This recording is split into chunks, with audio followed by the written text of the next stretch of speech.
Um amiguinho de Jesus, um ser supremo de sabedoria, um hominho de porcelana com a Bíblia debaixo do braço, veio aqui no meu perfil falar que Jesus disse que o homem não deveria casar porque a mulher era um ser inferior, que a única função da mulher seria procriar.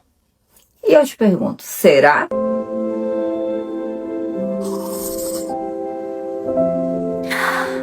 Quando um homem diz que Jesus ensinou na Bíblia que o homem não deve casar porque a mulher entra em perrengue, meu filho, isso não é cristianismo, isso é fanatismo, ignorância bíblica e misoginia com verniz religioso. Então senta aí, a gente está começando agora mais uma edição do Café com o Amiguinho de Jesus. Porque antes de tudo, vamos corrigir a mentira que esses machinhos de porcelana adoram repetir. Isso não foi Jesus quem disse, foi Paulo em 1 Coríntios capítulo 7. E o próprio Paulo faz questão de deixar isso escancarado. Em 1 Coríntios capítulo 7, versículo 25, na Bíblia Pastoral, a ideia é clara. Ele não apresenta aquilo como ordem de Jesus, mas como parecer dele. Na NAA, na NVI, na Ave Maria e em várias outras tradições, o sentido é exatamente o mesmo. Não tenho mandamento do Senhor, dou, porém, o meu parecer. Não tenho ordem do Senhor, dou a minha opinião. Trazendo para o português, claro, o próprio Paulo está dizendo que aquilo ali não é fala de Cristo, não é mandamento do Senhor, não é o Evangelho.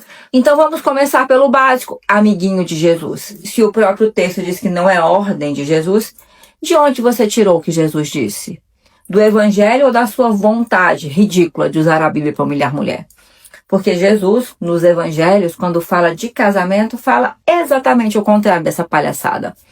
Em Mateus capítulo 19, Jesus diz que homem e mulher se tornam uma só carne e que ninguém separe o que Deus uniu. Jesus não trata casamento como castigo, Jesus não trata mulher como estorvo, Jesus não trata esposa como maldição. Isso aí é ressentimento de machinho de porcelana tentando transformar a doutrina. E segura essa, porque fica ainda mais feio para o fanático. No versículo seguinte, em 1 Coríntios capítulo 7, versículo 26, Paulo explica o motivo do conselho dele. Ele fala da angustiosa situação presente, dos tempos difíceis, de uma crise daquele momento. Ou seja, isso não é uma regra eterna contra o casamento. É uma orientação pastoral dada num contexto específico de sofrimento, perseguição, instabilidade e uma expectativa de tempos duros. É contexto histórico, é circunstância, não é mandamento universal. Até porque Paulo não tem posição litúrgica para obrigar ninguém a nada. Ele é um mero ser humano que pregou a palavra. Ele não é nada melhor que nenhum outro. Mas então vamos voltar lá. E se ainda não bastasse isso para desmontar a teologia de macho ressentido, no mesmo capítulo Paulo que vocês idolatram, disse claramente que se a pessoa casar, não peca. Repito, se casar, não peca. Então nem Paulo sustenta o seu fanfic de homem frustrado que quer transformar trauma pessoal em espiritualidade superior. O que Paulo faz ali é dar um conselho prudencial por causa da crise. Apenas isso. Ele não está dizendo que mulher é inferior. Ele não está dizendo que homem santo não casa. Ele está dizendo que casamento é um erro espiritual. Muito menos que a mulher é um problema a ser evitado. Isso não está no texto. Isso está na cabeça de quem já odeia a mulher e só procura um versículo para carimbar a sua própria covardia, a sua própria misoginia, o seu próprio ressentimento. E é aí que mora a desonestidade mais nojenta desse discurso. Pegar uma carta paulina, apagar o contexto, ignorar o que o próprio Paulo diz que aquilo não é uma ordem do Senhor, mentir dizendo que foi Jesus e depois usar essa mentira para atacar e mutilar a mulher. Isso não é fé, isso é manipulação, isso não é teologia, isso é misoginia gospel. Deu para entender até aí? Mas o mais patético é que quando o homem precisa inventar frase de Cristo para diminuir mulher, ele não prova santidade, ele só prova masculinidade frágil de porcelana. Insegurança.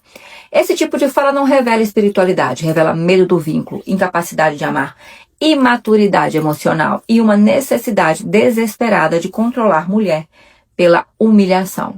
Aí ele recorta um versículo, finge profundidade, fala grosso, posa de profeta e pronto. Nasce mais um amiguinho de Jesus com masculinidade ferida e Bíblia mal lida. Amiguinho, isso não é cristianismo, isso é fanatismo com verniz bíblico. Isso é covardia emocional fantasiada de autoridade espiritual. Homem que odeia a mulher e usa Jesus como escudo não está defendendo a fé. Ele só está blasfemando com mais um vocabulário. Então, antes de abrir a boca para dizer, Jesus disse, Aprende a diferença entre evangelho e carta paulina. Aprende a diferença entre mandamento do Senhor e opinião apostólica. Aprende a diferença entre exegese e carência. Porque o problema não é a mulher. O problema é você ser um machinho de porcelana que não consegue sustentar uma relação, mas quer sustentar uma tese em cima de um versículo que nem leu direito. Não foi Jesus quem disse, foi Paulo. E mesmo Paulo não disse o que esses misóginos querem fingir que ele disse. Isso é importante. Então parem de culpar Cristo pela sua fragilidade emocional de homem inseguro. Isso não é fé. Isso é fanatismo. E quando a misoginia precisa mentir em nome de Jesus, o problema já não é teológico, o problema é moral. Então, se você concorda comigo, curta esse vídeo, comenta aqui, isso não é evangelho, isso é fanatismo. E compartilha, porque eu preciso que você me ajude a ampliar essa mensagem. Você já percebeu que quando eu falo de Bíblia, religião, política e hipocrisia religiosa, o algoritmo segura? Então, se você quer que esse conteúdo chegue mais gente, interage agora. Porque toda vez que um amiguinho de Jesus inventa uma frase de Cristo para diminuir uma mulher, o que ele revela não é santidade, é só o desespero com perfume de religião.